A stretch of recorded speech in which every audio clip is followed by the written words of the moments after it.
Hello, my name is Stephanie Moberly. This is my personal introduction um, slide for EDL852. So let's take a look into my crazy life. I am a mama, a wife, and a teacher. I have 5 children. I have Kale, who's age 10, Haven is 7, Presley is 5, Kai is 3, and then the baby Collins is 1. My husband and I have been married for 13 years. He farms and I stay home and help on the farm in the summer. And the pictures of my 2 kids here, we do a lot of time, spend a lot of time at the drag strip. Both my kids and my husband drag race, so we do that for fun. We live in a rural community, and I actually teach at the same school that my husband and I both went to as children. So, my work environment, I've been teaching for 9 years. For the past 5 years, I taught nothing but math for 5th and 6th grade. So this year, due to COVID, we've made some changes, and I will be teaching all subjects again for 5th grade. I'm taking this class because I was asked to pursue a leadership role. It was not something that I had really thought I would be interested in, so I said I'd take a few classes and see where it went, and here I am. So for this module, we're discussing the differences and the similarities between a vision and a mission statement. A vision statement is very broad, has flowery statements, and it describes the highest priorities. A mission statement, as you can see here on my T-chart, is much more specific, and includes things like ages and characteristics of the students, the curriculum philosophy and instructional approaches, the overall goal of the school, and it should definitely be academically focused. And I put over here on the side, the role for the vision and the mission statement is really to show your community the school's values and beliefs. You have to think of this as kind of like an advertisement or a commercial to draw people into your school. And how these work together, the vision statement is much more broad, used to describe an end goal. And then I think of the mission statement is kind of like your how to accomplish that goal. So it's going to be the plan of action that you're going to put in place to reach that goal. All right, so the process for developing a vision and a mission statement have 4 major components. The first would be soliciting. You're going to solicit input from all stakeholders on core values. This would include your community, your teachers, businesses, staff, students, and you're going to look for what they think is important in their education. Second step would be collaborating. You first need to complete a needs assessment. Okay, that's going to tell you where you're needing to improve. And you're going to collaborate with the school leadership team to create a draft. That's going to be, I would say, the most important part of building your vision and mission statement. That's when you're going to look into the categories, what does the data show you?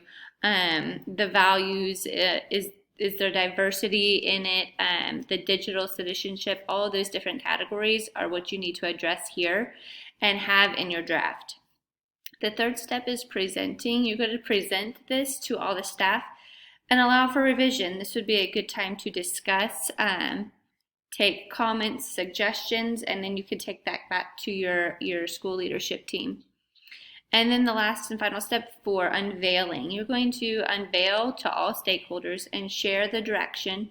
And this will be set for about the next 3 to 5 years. You don't really want to keep it in place much beyond that because your needs will change over the years. What does a well-written vision and mission statement look like? As I said earlier, it needs to be academically focused. You're at a school, academics needs to be a top priority. Also, objectives should be clearly expressed.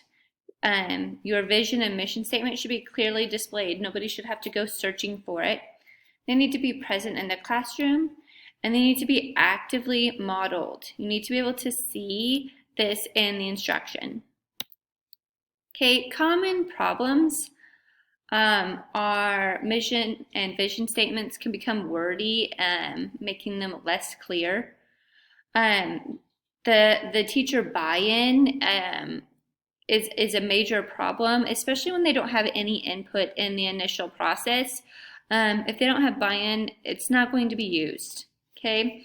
And then it's not focused on needed areas. If it's not clear and it's not focused on what the teachers feel like need to be a focus, they're not going to use it. And again, that goes back to the buy-in. All right, so what are my thoughts on this? So I found this quote in one of our resources. It says, a school must have a vision that all staff and community members recognize as a common direction of growth, something that inspires them to be better. I really liked that last part, and I kept coming back to this as I was looking at my school's vision and mission statements and asking myself if those were statements that I thought was guiding my instruction to make me a better teacher. So let's look at my school's vision and mission statement. So to start off, I really had to dig around for this. I ended up finding this graphic in the student and parent handbook online. I then was asking around, like, is this all our mission and vision statement is? Because I never really looked for it. It's not posted. I haven't seen it in my building.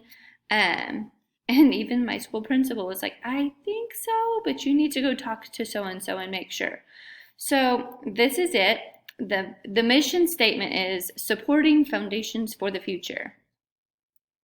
Our vision statement, simple 3 words, cultivating versatile citizens. So let's kind of dive into those and see what I thought on those. Okay, our mission statement, which again is supporting foundations for the future. I put that it's not specific. Remember, your mission statement needs to be more specific and hold the details and the descriptions for those that you're going to be serving. And then it's not academically focused. It has no reference to academics on here, which I thought was really alarming. And so then I started asking myself, how does this help guide instruction? To me, I didn't even know what the mission statement was, so it's definitely not guiding my instruction. But looking at this, I don't see how that I could use this in my classroom now. So I put over here that it definitely needs improvement. Okay, so our vision statement, cultivating versatile citizens. So it's definitely not too wordy, but I feel like it doesn't provide any direction.